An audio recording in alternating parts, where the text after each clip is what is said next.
If you're the purchasing manager at a manufacturing plant, you know having a trusted partner makes all the difference. That's why, hands down, you count on Grainger for auto reordering. With on-time restocks, your team will have the cut-resistant gloves they need at the start of their shift. And you can end your day knowing they've got safety well in hand. Call 1-800-GRAINGER, click Grainger.com, or just stop by. Grainger, for the ones who get it done.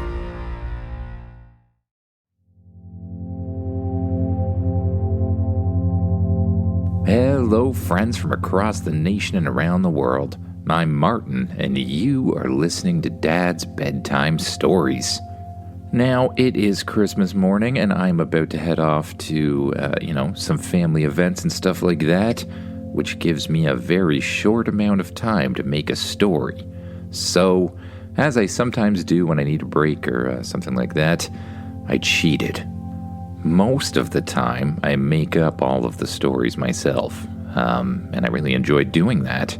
But today, with the time constraints, I maybe used AI to make up the story. So just so you guys know that, it's not really my own.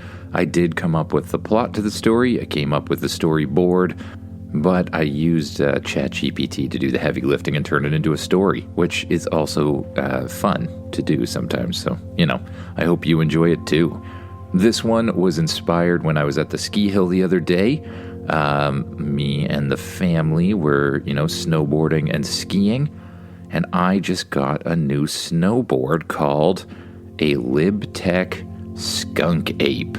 It's basically a snowboard for people with really big feet, and it turns out that Skunk Ape is a name that people use for Sasquatch in different parts of the world.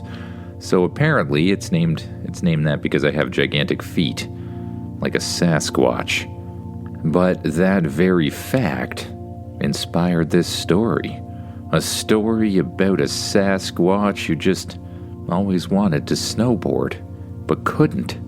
And it takes place at Sir Sam's ski area, which is a hill that I grew up being a snowboard instructor at, which is kind of cool too. Before we get started, I do want to say a big thank you to my newest Patreon sponsor, Olivia and Lori from Victoria. So thank you to both of you. It means a lot that you sponsor me on Patreon and keep the podcast running. If you're an HVAC technician and a call comes in, Grainger knows that you need a partner that helps you find the right product, fast and hassle-free.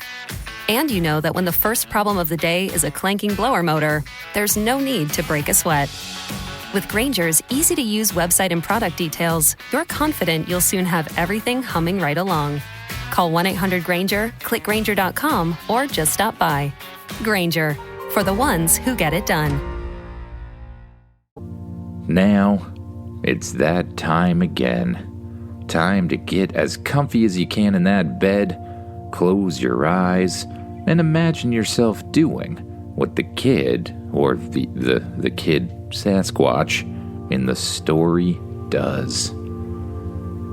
Footsie the Sasquatch lived in the thick forest beside Sir Sam's ski area in Halliburton. He didn't live in a cave with bones and scary things like the old campfire stories. Footsie lived in a cozy little hollow under a large pine tree. He had a bed made of dry cedar boughs. He had a cooking rock that stayed warm for hours after he heated it on a little fire. And he had a perfect view of the ski hill, if you knew exactly where to peek through the branches, of course. Footsie'd watched the hill for as long as he could remember. All winter, people came to Sir Sam's. They slid down the slopes on long, skinny skis or wide, flat snowboards. They laughed and yelled, they tumbled and stood back up. They zipped past trees like they were part of the wind. Footsie never went out while they were there, because Footsie was a Sasquatch, and Sasquatch had rules. His grandmother had taught him the Sasquatch code when he was tiny, and his feet were only the size of dinner plates. The Sasquatch code keeps us safe. she'd said, tapping her big finger on his forehead. Rule 1, stay hidden. Rule 2, avoid humans. Rule 3, leave no trace. Rule 4, if you must be seen, be a shadow and be gone. Footsie had nodded very seriously, because when your grandmother is 8 feet tall and has eyebrows like a bear, you listen. So Footsie stayed hidden. But he dreamed. He dreamed of being out on the hill with snow spraying behind him. He dreamed of flying off jumps. He dreamed of carving turns so clean they left shiny lines in the snow. Sometimes he practiced carving turns in his mind so hard that his toes kind of curled in his sleep. The hill had its own strange winter creatures too. Every morning, before the first skiers arrive, the grooming tractors came out. They were big and loud and moved really slowly, pulling wide machines behind them that smoothed out the snow. During the day, there were blue-coated people. Blue-coated people who seemed to teach people lessons. They pointed, they waved their arms, they showed people how to stop and turn, they cheered when a kid made it down without falling. Footsie watched those lessons the most. He watched a little girl learn how to balance on a snowboard. He watched a teenager learn to go off a jump. He watched a grown-up learn how to get off the chairlift without sitting down by accident and being crushed by the thing. Footsie wanted that so badly, but he was a Sasquatch, and Sasquatch had to follow the Sasquatch code. One night, after a long day of watching, Footsie felt something tighten in his chest. He couldn't explain it. It was like having a song stuck in your head, except the song was a feeling. He stood up in his hollow and stared at the hill through the pine needles. I can't just watch anymore, he whispered to the owls. The owls didn't answer because owls never answer when you talk to them. Footsie took a slow breath. He made a plan. If he couldn't snowboard with people, he could snowboard without people. He began with a single fallen cedar. He dragged it deep into the woods where no one ever walked.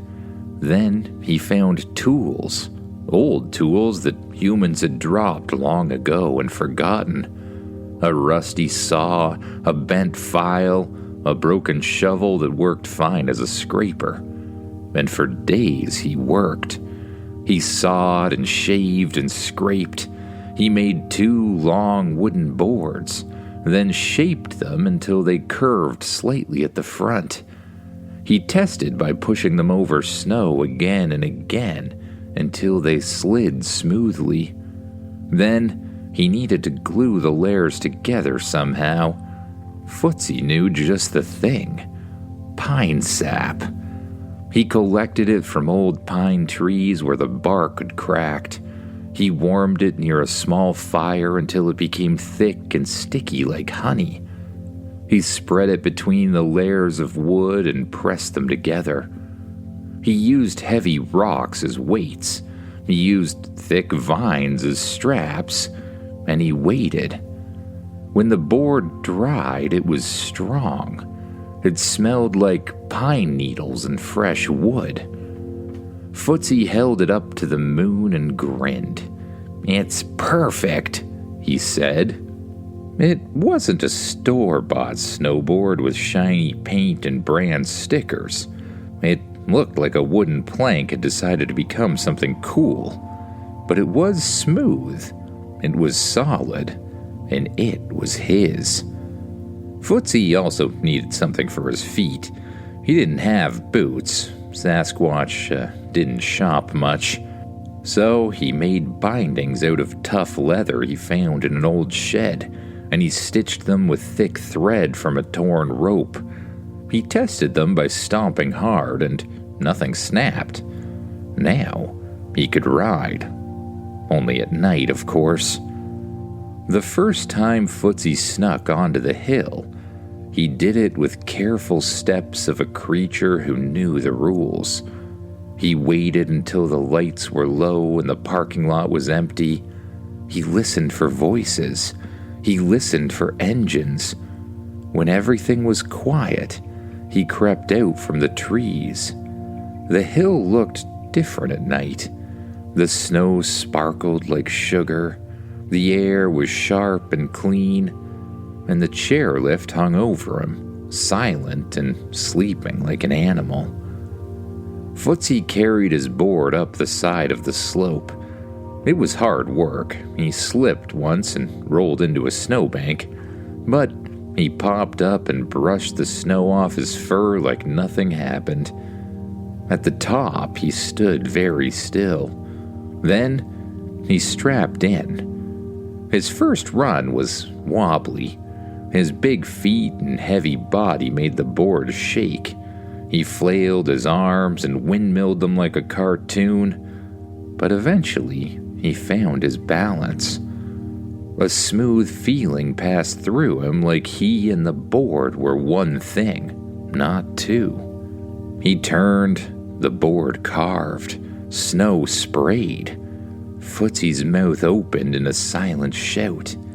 He rode all the way down, fast and clean, and at the bottom, he fell on purpose, just because he wanted to laugh and roll around in the snow. That night changed everything. After that, Footsie practiced almost every night. He learned how to stop quickly. He learned how to turn tight. He learned how to slide sideways. He learned how to hop a little bump without falling. Every day, he listened to the snowboard and ski instructors as they taught their lessons, and every night he got better. Soon, he wasn't just riding, he was doing tricks. He found a small rail near the terrain park. He practiced sliding on it until he could slide the whole thing. He found a jump and started small, then bigger still. He worked hard, he got really good, and because, as, most people may not know, Sasquatch are amazing acrobats, he learned to do a perfect backflip. But the same problem stayed in his chest like that stuck song. He didn't want to ride alone forever. He wanted to ride with other people. One afternoon from his hidden spot, Footsie heard a group of teenagers talking near the lodge. Costume day is next Saturday, one of them shouted. Everyone has to dress up. I don't know what I'm gonna wear. Like actual costumes? Another asked. Yeah, anything like superheroes, animals, whatever. You just have to ski in it all day. Footsie's ears perked up so hard they almost poked through the pine branches. Costume day? Footsie stared at the hill. He stared at the people. He stared at the bright jackets and silly hats. An idea popped into his mind so fast, it was like a snowball to the face. If everyone was wearing costumes, then a Sasquatch could be a costume. Footsie blinked. Then he smiled slowly. He didn't need to dress up. He already looked like a Sasquatch. All he had to do was act like he was pretending. The next Saturday came with fresh snow and bright sun. The hill was busy. The parking lot filled early. Music played near the lodge. Footsie watched from the trees and saw costumes everywhere. A skier dressed like a giant banana. a snowboarder dressed like a dinosaur, a small kid dressed like a robot clanking as he walked. Someone even had a cape that flipped behind them like a flag. Footsie's heart pounded. "Okay," he whispered. "Rule 1, stay hidden. Rule 2, avoid humans." He paused, then he whispered. "Rule 5, costume exception day." He waited until the crowd was thick. Then he stepped out from the forest. For the first time in his life, Footsie walked across the open snow while humans were looking. He expected screams. He expected someone to point and yell, "Sasquatch!" Instead, a woman in a sparkling unicorn hat clapped her mittens. "Whoa, that Sasquatch costume is amazing," she said. A man with a huge fake mustache laughed. "Best one I've seen all day," he said.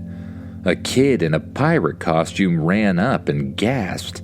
"Can I take a picture with you?" the kid asked. Footsie froze.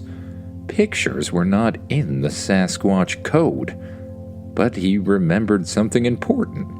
If he acted like a person in a costume, he could still follow the code, because no one would think he was real. Footsie gave a slow, careful thumbs up. The kid cheered and someone snapped a photo. Then Footsie took a big step toward the lift area, like this was normal. Inside, he was screaming with joy. He carried his homemade snowboard toward the chairlift, and people started to stare at it. It wasn't shiny or painted. It didn't have cool stickers. It looked like a beautiful piece of wood that belonged in a workshop, not on a hill. Footsie didn't care, though. He loved it. He got in line, strapped one foot into the snowboard, and tried to stand like the other snowboarders. It sort of worked. Then something happened that Footsie had never done before. He sat on a chairlift. The chair scooped him up and carried him into the air. The ground dropped away, the lodge became smaller, the trees became closer. Footsie's eyes went wide. This is incredible," he whispered. A kid sat on the same chairlift with him. The kid wore a bright red jacket and helmet with little horns on it. His name was David. David looked at Footsie's snowboard and snorted. "What, did you find that in a dumpster?" David said loudly enough for the chair behind them to hear. A couple of teenagers laughed. Footsie felt heat rise in his face under his fur. He gripped the safety bar. He could have ignored it. Sasquatch were supposed to avoid trouble. But Footsie had worked hard on that board. He'd made it with his own hands. He'd practiced in the dark when no one could clap for him. He was tired of being mocked from the shadows. Footsie turned his head slowly to David. "This board," Footsie said in a deep voice, "was made from forest trees and pine sap. It is not from a dumpster." David raised his eyebrows. "Okay, Sasquatch," David said. "Sure." Footsie stared at him. Then Footsie made a choice. "If you think it's so bad," Footsie said, "race me." David laughed again. "Race you?" "Yes," Footsie said. "Snowboard cross. Down Banana." Banana was one of the best runs at Sir Sam's. It had a wide path and rollers and, well, it curved like a banana. It was set up for a snowcross race. David's smile faded a little. "You mean right now?" Footsie nodded. "Right now." David looked around like he wanted an audience. "Fine," David said louder. "I'll race the Sasquatch." The chairlift reached the top. Footsie and David slid off down a little hill. Footsie moved smoothly, like he'd done it 1,000 times in the dark. David looked surprised, but he hit it fast. People around had noticed the challenge. A few snowboarders followed them as they moved over to the top of Banana. A couple of skiers stopped near the top to watch, and even one of those blue-coated instructors stood by the side and folded his arms. Footsie and David lined up in the little gate. David bounced on his board like he was warming up for battle. Footsie took a slow breath. 3, someone called. 2, 1, go! They launched down the run. Banana. David pushed hard and took the first lead. He tucked low and tried to go fast right away. Footsie didn't panic. He knew this run. He'd practiced on these slopes at night hundreds of times. He knew where the snow was smooth and where it was icy. He knew where the bumps would try to throw you off. The first rollers came. David went over them fast, but his board slapped the snow and wobbled. Footsie stayed light. He absorbed the bumps with his knees and glided over them like a big furry wave. They came to a banked turn. David tried to cut sharp, but Footsie curved the turn wide and clean. His homemade board hummed over the snow. He gained some ground. Then came the first jump. David popped off it and landed a little sideways, arms flailing. Footsie hit the jump and launched into the air. For a moment, he was floating over the run, silent and calm like the night sessions had taught him. He landed perfectly, sprayed snow behind him like a white cape. The people watching yelled and cheered. Footsie pulled beside David. David's eyes widened. "What the?" Footsie didn't answer. He just focused. Next came a short rail section by the side of the trail, like a mini park feature. David avoided it and stayed in the middle. Footsie slid onto it without even slowing down. His board glided along the metal, steady and smooth. He hopped off and landed back on the snow without a wobble. Now, Footsie was ahead. David growled and pushed harder. He tried to speed up and catch him before the big jump near the bottom. They raced over another set of rollers. David gained a little, then lost a little. Footsie stayed steady. They reached the final jump, taller than the others with a smooth ramp and a clear landing zone. David aimed at it first. He tried to go big. He flew off the lip, but his balance was off. He landed heavy and had to fight to stay up. Footsie hit the jump next, and Footsie did something he'd only practiced a few times at night, when no one could see him. He threw his weight back, his board rose, Footsie rotated backwards in the air. A full and perfect backflip. The world turned upside down. Sky, snow, trees, sky again. Then Footsie spotted the landing and brought the board down. He landed so clean it looked like he'd simply stepped onto the snow. The crowd exploded. Cheers filled the run. People shouted, "Sasquatch, that was amazing!" And, "Did you see that?" Footsie crossed an invisible finish line first. David slowed behind him, breathing hard. He looked at Footsie's wooden snowboard like it had just started talking. Footsie stopped and turned around. David swallowed. For a second, Footsie thought David might say something mean again, but David's shoulders dropped. That "That was actually insane," David said quietly, then louder so others could hear. "Okay, you win." Footsie nodded once. He didn't gloat, he didn't roar. He simply stood there while the cheering rolled over him like warm sunlight. The blue-coated instructor skated over and gave Footsie a thumbs up. "Best costume? Her best rider," the instructor joked. Footsie gave a deep laugh that sounded like a friendly bear. "Both," someone shouted. And then something even better happened. Instead of everyone backing away, people gathered closer. Kids asked for high fives. Teenagers wanted selfies with the Sasquatch. A skier dressed in a banana bowed dramatically. Footsie did high fives carefully, trying not to crush anyone's gloves with his amazing strength. He let people take pictures because, as far as they knew, it was all just part of the fun. And for the first time, Footsie felt like he belonged on the hill, not just beside it. Later, Footsie rode the chairlift again, and again, and again.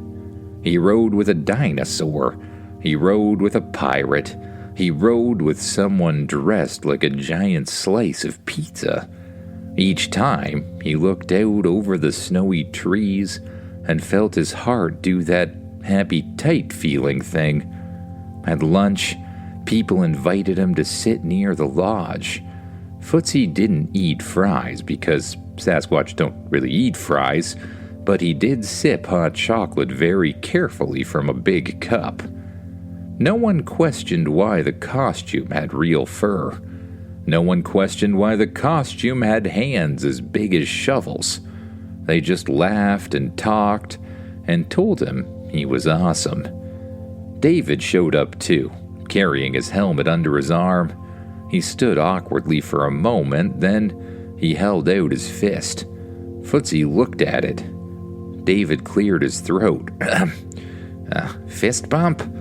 Footsie smiled and gently bumped David's fist. David nodded towards the wooden board. "So, you really made that?" Footsie nodded. "From trees."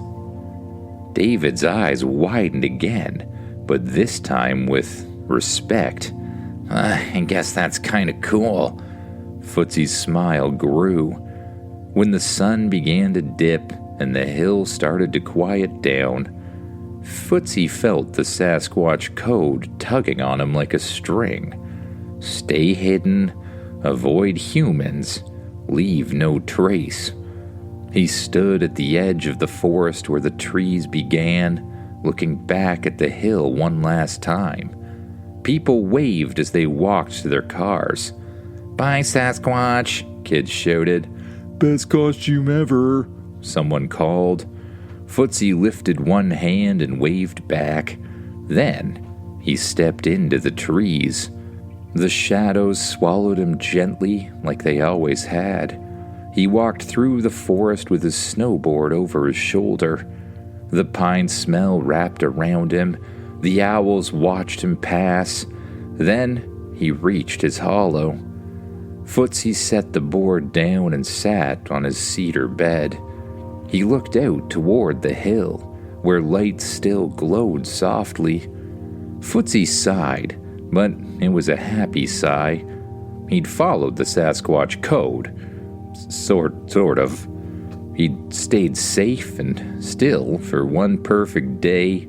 He'd ridden with people. He'd flown, he'd flipped, he'd even been cheered for. And best of all, he knew costume day would come again. Footsie lay back, tucked his hands behind his head, and smiled at the ceiling of pine branches. "Good night, Sir Sams," he whispered. Outside, the wind moved through the trees like quiet applause, and Footsie fell asleep.